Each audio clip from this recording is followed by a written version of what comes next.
This lady's a really hard-working comedian. She wasn't here at the last one, so she's here at this one. So give it up for Miss Shanti Charan.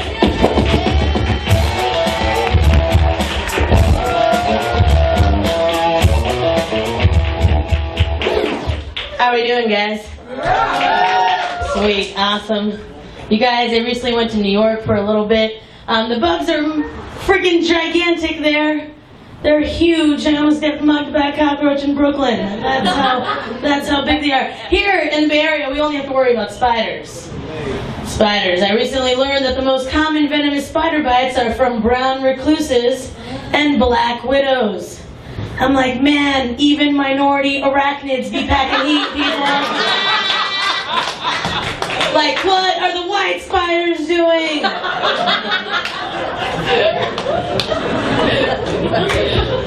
They're just really passive-aggressive with you. They stare at you with all 8 eyeballs when you get home from work. Your pants look a little tight on you today, fatty. Fuck you, white spider. It stares at you, stares back at the dirty dishes. Stares back at you, stares back at the dirty dishes. Yeah, guilt. That's their poison.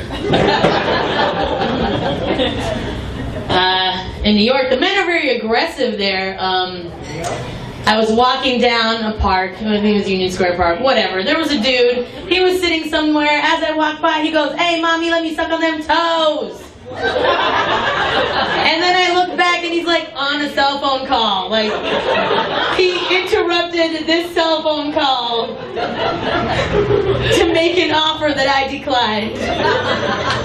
And a part of me was like, man, what if that guy on the phone was like, "Hey, I just had a baby. Hey, mommy, let me suck on them toes." Like, he's trying to divulge some really awesome news. And a part of me felt obligated to let him suck on my toes, just to make the dude on the phone feel better about getting interrupted.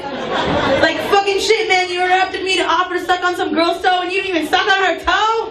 Like, I'm like, that's how easy it is to let me suck, you suck my toes, just pretend you're interrupting a fucking phone call. Oh, there you go. So, what else happened in New York? I was walking from one bar. I was in East Village, and I was walking from a bar at like 1:30 in the morning to another bar. And we were walking, and in New York, people just throw books away, like on the sidewalk. Like, they're just like, fuck this shit, we don't need it anymore. And they just leave it on the side of the street. And we're like drunkenly walking down the side of the street. It's 1:30 in the morning, and I see all these books, and like the Indian in me is like, books! So I like kneel down, I'm squatting in a dress, trying to shuffle through this gold, trying to find something, you know? And then I'm looking through it, and I find a book called the Bhagavad Gita. This is the Indian holy book. And then like my mother's voice popped into my head and was like, "This should not be on the street." And I was like, I gotta save this book. Like, this is destiny's way of telling me you have been a bad Hindu. And now I'm dropping this book in your lap so you can, you know, understand what's going on with life. And I was like, I gotta save this. But it was, you know, it couldn't fit in my purse. It was massive, you know, because Indians have a lot of morals to live by. And so I couldn't fit it in my purse, so I stuck it right here, right under my armpit, and I went on to the next bar, drinking more shots and doing more drugs and making out with random boys. This goddamn Indian Bible under my armpit, just performing in all of this debauchery with this fucking Indian Bible under my armpit. Man. And then I get home and I open it, it's totally in Spanish, like, no lie. I'm not even lying, like, this is the truth. I was like, man, like, this was Destiny's way of giving me a second message, like, hey, remember what I said earlier? Fuck that. Alright? Fuck that shit. You're not meant to do this, it's not meant for you, just go back to whatever you're doing, you're good. Thanks, man, thanks, you know? Thank you very much.